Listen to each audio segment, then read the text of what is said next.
Mweri-ini wenana mwaka muhituku nirio President Ruto erega gutabania icera ria ukuria gicigo-ini kia Western gikiari gicigo onekanite gukorwo gifashirira na rimwe ringi kwambiriria muthenya wa ruciu nirio kambiriria icera riake gicigo-ini giki. Icera riake rikambiriria gicigo-ini kia Cherangani kaunti ya Trans Nzoia kuria kanyitanira na etikia ge igogona-ini ria kanitha.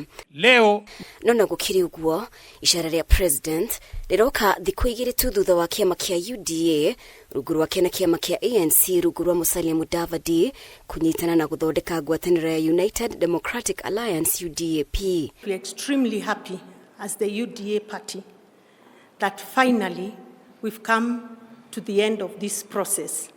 A process that began way back last year, but one late and early last year, but stalled because we had challenges and bottlenecks and mitego kila mahali.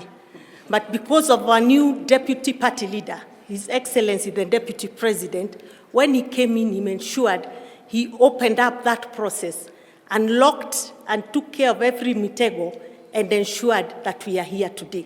Gaka karonekana kari gacira ga kuhehinya kiama kia UDA mehaririria-ini ma githurano kia mwaka wa 2027 nona gukiri uguo urugamiriri wa kiama kia Ford Kenya kia spika wa bunge ya bururi Moses Wetangula itionanitie dalili o yothe ya gukuja kiama giki. Isheni kuhe President Ruto ndakoretwo akirumbuania na gicigo kia Mount Kenya hihi kumana na riera riritu ria kiuteti no uregani uria ukoretwo kuo gicigo kia Western ari kimwe kia icigo iria ena mwihoko nakio nikamuthukira uritu githurano-ini giukite. Ngiribotera Kameme TV ritwa riakwa ni Mubi Wachage.